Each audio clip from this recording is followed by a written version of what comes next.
Does picking an outfit have you running a little too fashionably late? We get it. Great taste takes time. That's why Drizzly, the #1 app for alcohol delivery, has your back with the largest selection of beer, wine, and spirits, delivered in under 60 minutes. Convenience never goes out of style. So if you need to spend some extra time in the mirror instead of at the store, download the Drizzly app or go to drizzly.com. That's DRIZLY.com today.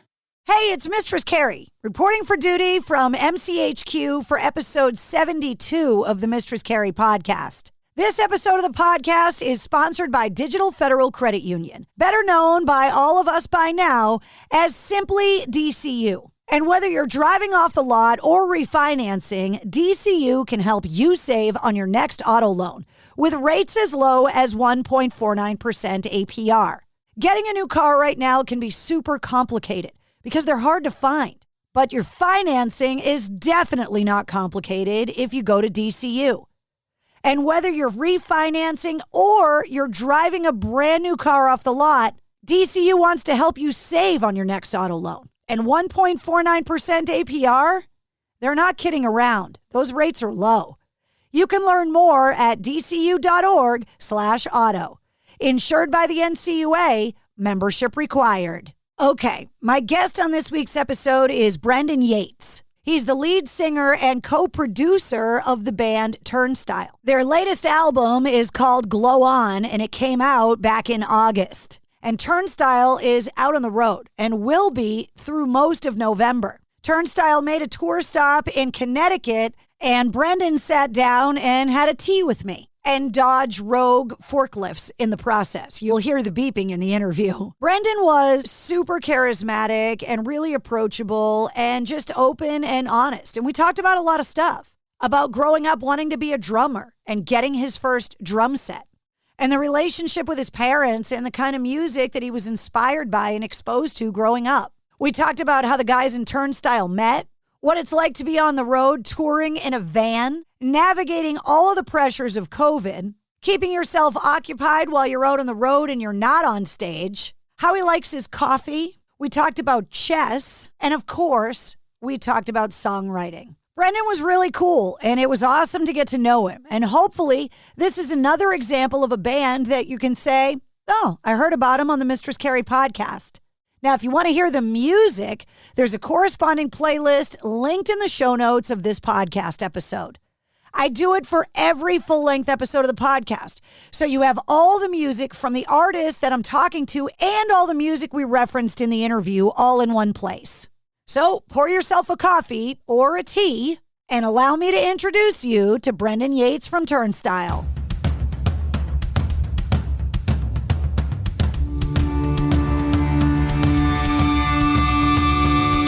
Hey, what's up? This is Sully from Godsmack. Strap on those boots, baby, because you are now in the trenches of the war room with the one and only Mistress Carrie right here on the Mistress Carrie podcast. What's up? This is Joe Rogan, and you're listening to Mistress Carrie. Her hair so lovely, pretty eyes. Hey, this is Brent from Shinedown, and you're listening to Mistress Carrie. Hey, Carrie, go put your brow on, girl. Hey, this is Steven Tyler, and you be listening to the baddest bitch in Boston, Mistress Carrie. What's up? This is Aaron from Stain, and you're listening to Mistress Carrie. Hi, everybody. This is Dave Grohl from the Foo Fighters, and you're listening to the one, the only Mistress Carrie. Hey, this is David from the band Disturbed, and you're listening to the baddest bitch in Boston, Mistress Carrie. Hi, Bruce Dickinson here from Iron Maiden. Yes, indeed, Miss Whiplash herself, Mistress Carrie, is here to unchain your brain. Hi, this is Flea from the Red Hot Chili Peppers. You're listening to Mistress Carrie. This is Dennis Leary. You are listening to my favorite, Mistress Carrie. Hey, this is Corey from Stone Sour, and you're listening to, you have the privilege of listening to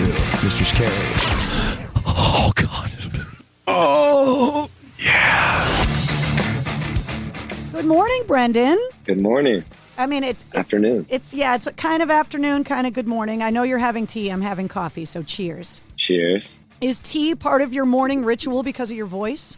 It depends. You know, I like coffee as well, but both not necessarily as much for like, you know, the energy or whatever, but more so just the ritual of just sipping something warm in the morning, collecting the thoughts, you know, starting the day out on a good foot. So it is something nice to just kind of sit, the smell. I don't particularly understand people that don't like coffee. I feel like they're from another planet. Yeah, I never really, I thought I didn't like it growing up. I always loved the smell, but I thought the taste was weird. And then once I started kind of like sipping it like a little later in life, I just kind of, yeah, it's more just the ritual. I liked it. The ritual made me like the taste. So Plus, you got to figure out how you like it. And once you figure out how you like it, then it's totally different. right, I'm fully black coffee. So I like it in its purest form. Can you drink iced coffee at all? Because in New England, we drink iced coffee even in the wintertime. Yeah, I like going with the season. So I like flip flopping. You know, when it gets cold, I like a little warm drink. In summertime, I'll switch to ice. But kind of just based on the morning. I talk to a lot of artists that have been doing this a long time, and especially the singers. Usually they've got a ritual now to kind of protect their voice and give them longevity of career. Are you at all worried about doing things now that will protect your voice so that Turnstile can be a band for the long term? Yeah, I guess the worry exists in the back of my head because I don't think like I have the tools as like a singer. So I'm probably doing a lot of things wrong. I kind of just go up and just shout a lot. But yeah, I definitely probably would be smart to kind of find some tools, find some things to kind of preserve it a little more. But yeah, I kind of just freestyle it and figure it out as I go. Bands always kind of start out, with their friends making music for the love of it. And when you get out and you start touring and you start traveling, rock music is one of the only genres that really gives you that option to kind of grow old and do what you love, right? I mean, you look at bands like the Rolling Stones that are still out there doing it. It's kind of amazing that once you build a fan base, they're kind of with you forever. Yeah, that is cool. Yeah, I think for us, like, I think there's always the hopes to, do things as long as possible, but it's never like an expectation. It's kind of just like enjoy, the moment that you're in and kind of like, never have like, all right, we're going to do this record, then we're going to do this one a couple years later. They kind of like in cycles. We never really think of it that way. It's always kind of like, if it feels right, we're going to be doing it, and kind of just let it take its own course. Well, let's go back to the beginning because I want to find out how you ended up in Turnstile. So did you grow up in Baltimore, or is that just where the band got together? Yeah, I grew up between Baltimore and DC, in like the suburbs, kind of wooded area in between, a little closer to DC. And that's where me and the guitar player grew up on the same street as kids growing up. And then Pat and Daniel, the drummer and other guitar player, also grew up in the area. Pat grew up right outside Baltimore, and then Daniel grew up kind of close to where we live, PG County. Franz is the only one, our bass player is from Ohio. So all of us grew up in the same area, and then we met Franz through just my other band. Just went to Ohio one time and met him, and then he hopped in the van and never got out. So just became kind of like an instant connection of friends, and have a long history of just growing up together and going to shows together and playing in bands and stuff like that. So we've all known each other for a long time. Did you grow up with music in the house? Did your parents have music on all the time? And what were you listening to growing up? Yeah, definitely. My mom was really into like, all kinds of like musicals and like Frank Sinatra and like kind of like 70s, like Mamas and the Papas and all kind of stuff. And then like my dad was more Motown, so he was always playing like Motown stuff. My grandpa kind of had a lot of like jazz records and played piano as well. So I don't think anyone was, and then also my older sister, when I was born, she was 20. So she's like right in that age where she was like finding cool stuff. So as I was growing up, she was feeding me like little tapes and stuff she would make of like cool stuff. So of like rock and rap stuff and metal stuff and like all kind of stuff. So I think there was kind of a lot of different angles that I was like immediately exposed to music. One of my theories is that you get exposed to all this music from, like you said, your parents, your older siblings, aunts and uncles. And then there's a band or an album or a song that you discover on your own that's yours. Who was that band for you? What was that album for you that you said, no, wait, I don't like this because someone else played it for me. I like this because this is mine. I gotta think. I think like, I would always carry around a little tape cassette player that had the AM FM radio, and I could record songs off the radio. So I was always kind of like listening just to find some stuff to put on the mixtapes. And one that stood out to me was The Prodigy and the song Breathe by them. And it was never really like, I think also maybe what made me excited about it is they weren't playing it a lot. It only came on like real late at night on like the local rock stations. And very rarely too, like kind of like maybe once a week, and I had to like listen and try to hear for it. And it was just still is probably one of my favorite songs. And that was like my favorite song growing up. I would like record it on every chance I got, it would record it on the mixtape. I'd have like 100 little cassettes with it on it, like 5 times each. And I would just like dance in the street to it. And I don't know, I just loved it so much. Did you always intend on being a singer? How did this happen? I never did. And I still don't necessarily feel like I am. I've always played drums growing up. There's a long list of drummers that have become successful singers. You are one in a very long tradition in rock and roll that have figured out how to do that. Yeah, I think it was kind of just like drumming has always kind of been like my main focus. And I played drums in a band. And that's how I kind of started touring and stuff and traveling a little bit with that. And then I had sung in a band, like neighborhood bands and stuff that me and Brady and some other people I did when we were younger, but it was never serious. And then I think starting this, it was kind of also like with no expectation to do anything long-term or even to tour or anything. It was kind of just like, let's make music. And Brady had like some ideas and we're like, let's just record it in our friend's basement. So the first two were just recorded in our friend's basement, like in our neighborhood. And it kind of just, kind of eventually realizing that, playing one show a year for the first couple of years, kind of realized like, oh, maybe we should play a little more. And then once we did, it kind of just started happening. So I feel like it's every parent's nightmare that your kid wants to play the drums. Were you allowed to bring them in the house? When did you actually get a drum kit and start making that racket in the house? That's so real. I remember, so I was asking for a drum set, and, I think my parents are very reserved on actually feeding into that. And, after probably a couple of years of persistence and seeing that I was like in the school bands and playing drums and really wanted a drum set, they finally got me one. And I remember for Christmas, got the drum set, and I was like the most excited I've ever been. And then it was like nighttime, probably like 8 p.m. on Christmas night. And I started playing it. And my mom was like, hey, let's just play it in the morning. And, you don't have to play it tonight. Like, let's just chill, maybe watch a movie, Christmas night. And I remember having a whole freak out because I was like, man, I'm never going to be able to play. Like, it's always going to be too loud. Like, I just having this big moment. This is so funny to think about. But like, yeah, they definitely were super supportive. And once they got me the drum set, drumming in bands throughout middle school and high school, and like taking me to shows and allowing me to play whenever it wasn't too late at night. So it's also one of those things where I think parents have this dream when their kids are born and they have an idea. They're going to be a doctor. They're going to cure cancer. I don't think any parent ever holds their little swaddled baby and is like, I hope they end up in a rock band and out on tour. How did they handle the realization that Turnstile is a thing and this is what your life is now? I think I'm definitely fortunate because they were always very supportive.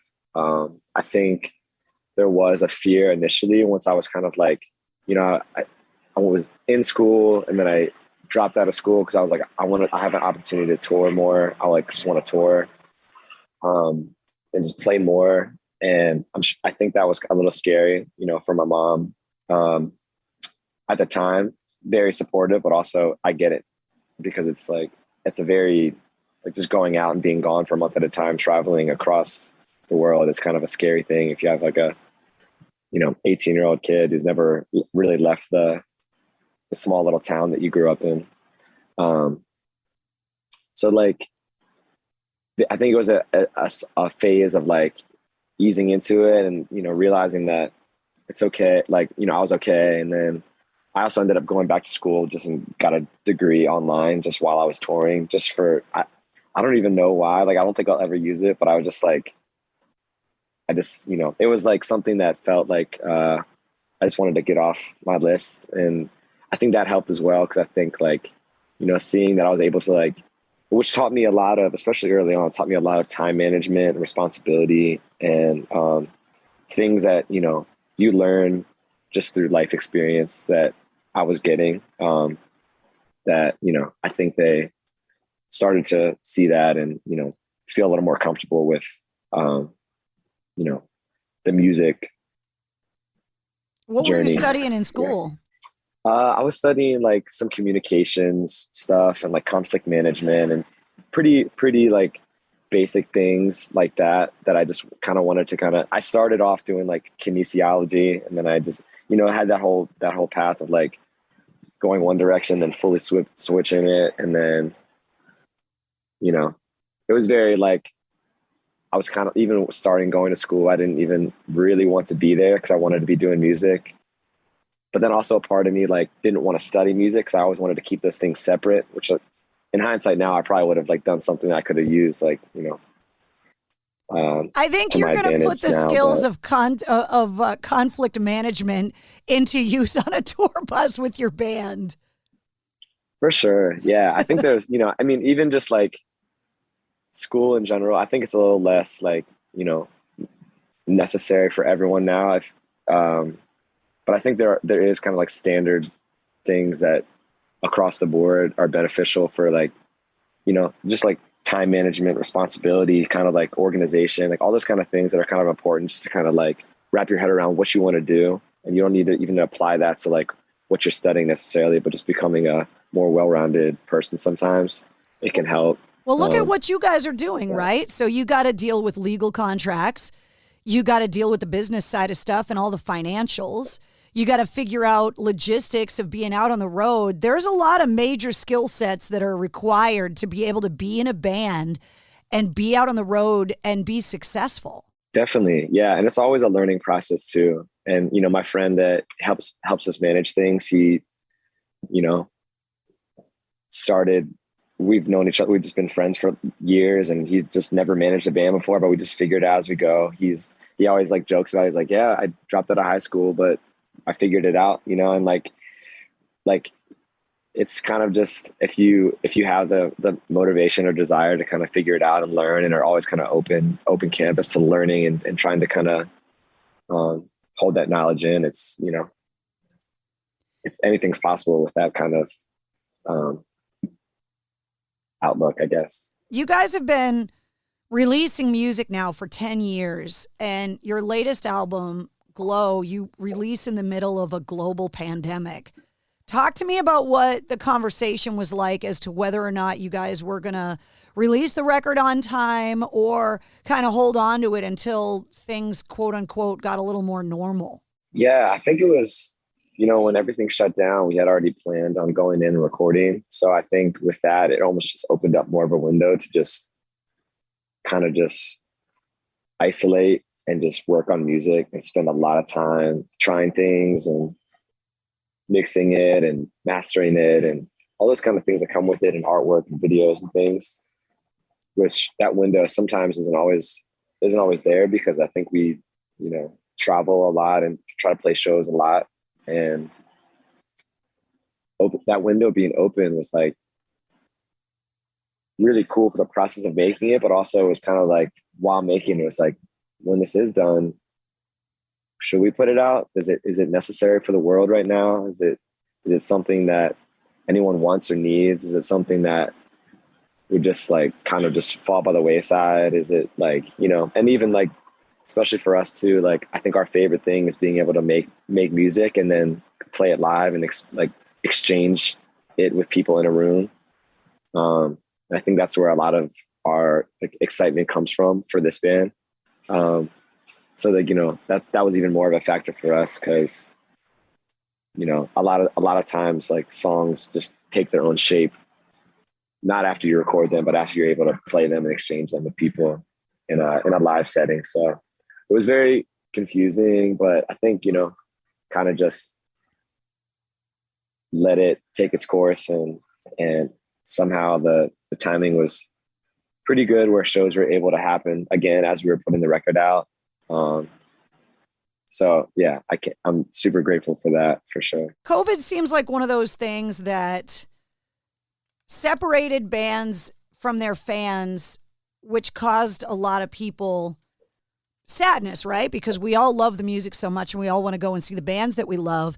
But it also gave, like you're talking about, this really interesting moment where you got to pause everything else and focus on just kind of hunkering down as a band and creating music. I feel like over the next couple of years, there's going to be a lot of great music coming out of this era because the bands had nothing else to do but create music. I think so too. I think it opened up this kind of it broke a pattern, and I think it challenged everyone to kind of just challenge their perspective and just relook at things and what's important and what do we really want to do after, something that is so normal as far as like making music and playing music and all these opportunities is taken away. And once it's given back, like, what do you want to do with it? And what do you, I think it was just, in a lot of ways, that perspective shift was, I'm hoping, a good thing, and I think for us it was. And, very excited to, for all future opportunities, and super grateful for anything after this point, because it's kind of like, a bonus round. So talk to me about how the band writes their songs. And I'll preface it by saying I ask these questions about the process because I do not have the ability to write songs. I wish that I did, but I definitely do not. So I'm fascinated by how the songs come to be. So talk to me about within Turnstile, where the songs kind of come from. Do you guys all go to your separate corners with ideas? Do you get in a room and jam? How does it happen? Usually it'll be kind of just like I'll compile just ideas over time, just in my room, kind of just make, sometimes it's little guitar things, and sometimes it's vocal things, and sometimes little like progressions and things on the keyboard, or just like some drum rhythms with a little riff, like a little loose riff over it, and kind of like let those sit there until they start to take a shape of a song. And then I think once they are somewhat presentable, because there's always like millions of drafts that are presented to the band, but I think then usually we kind of like, once there's kind of a structure of the song, we'll then bring it and we'll all kind of like, I'll see how everyone feels, and it's kind of connecting with everyone, and kind of just let it, especially sitting on it for a while and, pacing back and forth in the room, thinking about what you could change, little drum things, little drum fills and like melodies and things like that. Taking a lot of time to kind of sit with songs, and like by the time it comes out, we've heard the song 10 million times, but allowing it to kind of like, just and sometimes too, like you'll have an idea and it'll feel amazing for the first like couple weeks, and then you realize, you wake up one morning and just is like, oh, I realize I don't like it and this is why, and then you fully scrap it. And it's a weird process of like whole back and forth, but then again, sometimes songs will just come in one day and the whole thing's finished, and that's like the final product. So it's kind of hard to kind of like ever have an exact formula, but it's cool to look at it in a way where you can never force anything. It's very much just like every song is going to have its own kind of way of taking shape, and kind of just like letting that process just happen. So I talked to Jerry Cantrell from Alice in Chains recently, and we were talking about this kind of thing, about where the ideas come from. And he said that sometimes he just has to sing them into his phone because he's not anywhere where he could grab a guitar and like record the riff or the idea or whatever. And he's like, I have these audio files of me like singing riff ideas into my phone because I had to get them out of my head and get them somewhere where I could work on them later. And like coming up in November for Record Store Day, Aerosmith is releasing a demo of something they recorded on Joe Perry's little recorder from like 1971, like 2 years before their debut album came out. So when you're working on these ideas, are you recording all of them? Are you putting them in your phone? Are you saving them? Because you may want to release this stuff later. Oh yeah, definitely. There's a whole archive of voice memos and little demos on the computer and things like that, and all the different versions of them, which is always funny to like listen back to, and things that like were scrapped like a year ago. You end up like revisiting and being like, ooh, this is actually, I really like this part of it, and it ends up potentially working into another song in the future. So like it's definitely cool to always kind of keep that archive of ideas just existing and something you can always tap into. And you know, even if you want to just listen to and realize why you didn't like it, and then that may kind of spark something to do in the future. So I love talking to songwriters because, like I said, it's a fascinating thing. And I ask every songwriter that I interview this question, that I want you to give me an example of a song that you consider perfect songwriting from a songwriter's perspective. And it can be any genre of music, any style. It doesn't matter. It could be the old Motown stuff your dad played for you.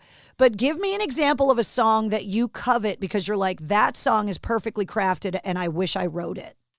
Let me think on that for 1 second. It's a really hard question because music lovers get, like, there's too many examples and coming up with one or two can be hard. Yeah, shoot. I definitely have, now that you've asked me this question, I love making playlists. So after I get off this phone call, at some point, I'm going to make a playlist of songs that I think are perfect songs. That's a good theme for a little playlist. Yes. But one that just came to my head because I was listening to it yesterday. So this is just one that just happened to be in my head. Please Blood don't Orange. get run over by the forklift, by the way. No, it's in the distance. It just is really loud. All right, go ahead. Blood Orange, I Want to See You. It's the first song off the last Blood Orange album. And it's very, I just think, I was just like listening to it, like, this is perfect. This is exactly what I wanted in the song. It's like, the song kind of has this very like, forward moving thing that never really goes back to anything. And it's kind of very short and sweet and has this very like, I don't know, this progression of kind of like, it starts off in this one place and then it goes into this next little like very memorable kind of hook, and then even goes to a more memorable hook at the end, and then the song's over. It's kind of like this very like beautiful, this like way of like, you know, nothing feels beaten to the ground. It's very like, that was the song. It's probably like a minute long. I don't know how long it is. It's like a minute long, but it's the first song on the record. Goes to this beautiful place at the end, has like 2 or 3 choruses in it, and then it's done. And it's just great. I like a lot of times, for me as a song listener and I guess writer, like never kind of like trying to fit necessarily a formula that's, you know, even like fully digestible, but something that's just kind of like, this is what I want. I'm taking out anything that isn't necessary or doesn't spark any feeling. And kind of just like, this is it. Especially me, I feel like my attention span can be kind of all over the place sometimes. So something so direct and just like a beautiful, short, direct thing can impact me the most sometimes. Not all the times, but I hear sometimes. that a lot from songwriters, that it's the beauty of the simplicity that makes the song perfect. More often than not, the answers are not these long, drawn-out symphonic songs, but they're very succinct and simple, and that's what makes them so powerful. Definitely. Yeah, I think both have a perfect place, and just like whatever you're trying to, you know, whatever mood or whatever you're trying to get across, they can have different purposes. But I think a lot of times, like, that's the cool thing about letting the songs kind of take their own path and not like forcing anything upon them. Like, all right, this is a cool song. This feels amazing, but we got to put 3 choruses and got to put a bridge in there because that's like how a song should be structured. But more so just being like, this song feels great because it's just one verse, one chorus, some like guitar solo, and then it's done. And sometimes it's cool to just really embrace whatever it is and like not ever have any kind of formula that's, put onto the song for any other reason other than this feels great as it is, So generations of rock bands have had this argument, and music critics and people have argued this for decades about the future of rock and roll. And I want to talk to you about it because you are part of this new generation of rock band. What do you say to people that say, oh, rock is dead?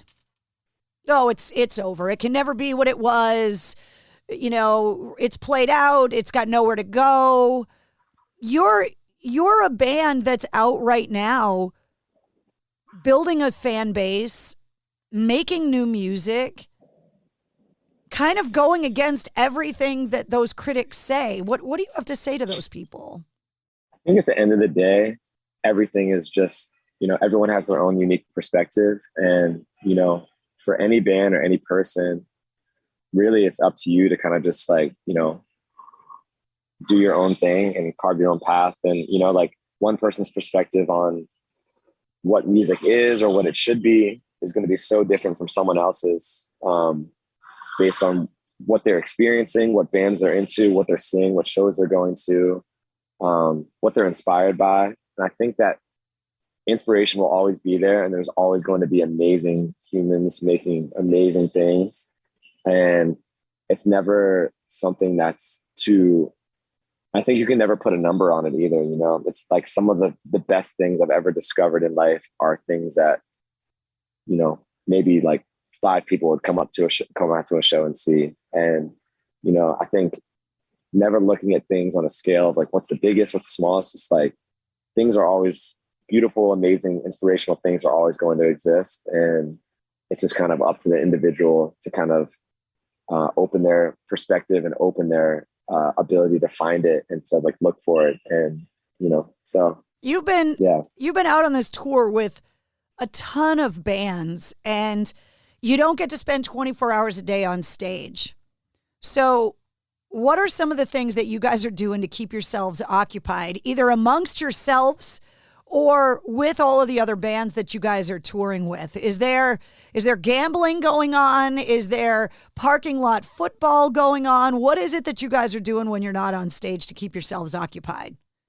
Try to stay active, like bike rides and going on runs and kind of just moving around, because, you can be kind of stationary if you're sitting in the van for super long and not paying attention to just your body. So a lot of that. I always keep my chessboard on me in case there's any challengers around. So how long have you been playing chess?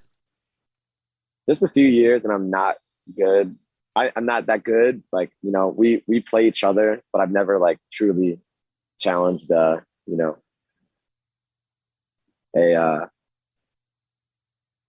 don't know, a competitive way, or competed or anything, but it's just a fun thing to do, pass the time and things like that. Today's like a beautiful sunny day, so probably just going for walks and working on little music things in the van and little video things, and just staying active,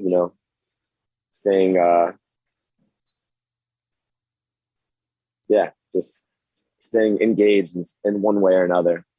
Did you see the Dave Grohl documentary, What Drives Us, about how important it is for rock bands to tour in a van in the early years? Did you see that doc yet? I don't think I've seen it, but I think I've heard of it. It's pretty interesting to hear all of these bands of different genres talk about what a formative experience it was. And like one of the things that struck me was like, there's Ringo Starr from the Beatles talking about touring in a van in the very early days of the band and complaining about all the other band members farting in the van, which is an example like that every band has had to deal with it no matter how big and successful. But I just had this image of like, you don't imagine the Beatles touring in a van and farting on each other, but even they did. It's a very influential time to spend that much time crammed in a van together traveling around. You really find out if you can deal with the guys in your band or not when you're in a van.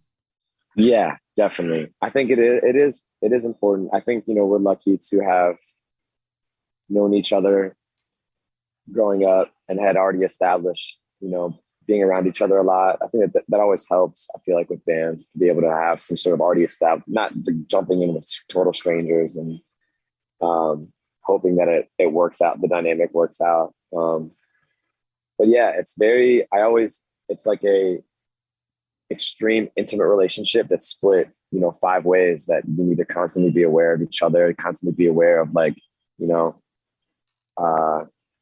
be considerate and kind of understand when you're because everyone kind of like has different sensitivities that it's like you grow to be aware of and kind of like respect, and just to kind of, I think at the end of the day, everyone wants to be there and everyone wants to feel good, and no one wants to like look at it as like some job that you have to do or something that because at the end of the day, if it was ever like that, we just wouldn't be here. I think it's really important to kind of nurture the overall just like well-being of everyone, so that's something that's fulfilling and something that like we really do want to be here, and we are excited to play the music and make the music and be together making it. So it is really important to kind of like, one, keep that start in that intimate like setting with the van and make sure that you can kind of like process what it means to kind of like share the space with people and kind of like, be considerate and kind of like have this relationship that's very healthy and always kind of keep that in the back of your head. So. And you do it because you go out on the road because you want to play for the fans.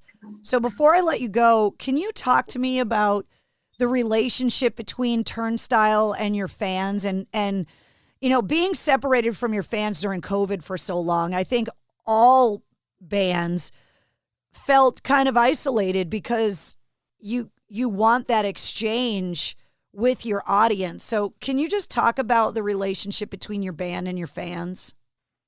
Yeah, I mean, I think like we've been playing shows and touring for a while now. It's just like, it's just always, playing shows is always an opportunity to meet new people. And so, we have friends that we've toured with in bands, or friends that have let us stay at their house on their couch, and that have put us up. And like, really, it's like, especially looking back over the last 7-8 years or so, it's like you realize how many amazing friendships you make by being able to travel and connect, like using music as the kind of like the platform to kind of connect with. And, it goes a little deeper than just like kind of like venue music and crowd kind of thing. It's like there's very much like a cool opportunity to kind of just connect and to exist and realize that like,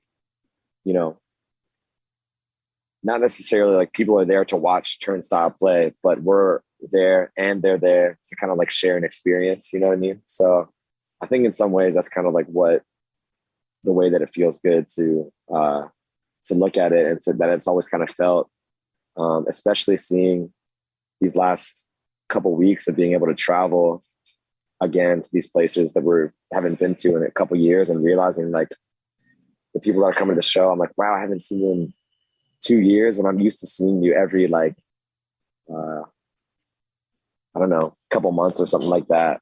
And it kind of just like is really exciting to be able to kind of understand that, like those relationships and see those things. And after not having it for so long and realizing how kind of fragile and I don't know, important the process of just like being able to go out and, nothing's forever. And it's just always being appreciative of the opportunity to travel, opportunity to meet new people, and to have cool shows where people can come and, you know, get whatever they want to get out and just have a good time.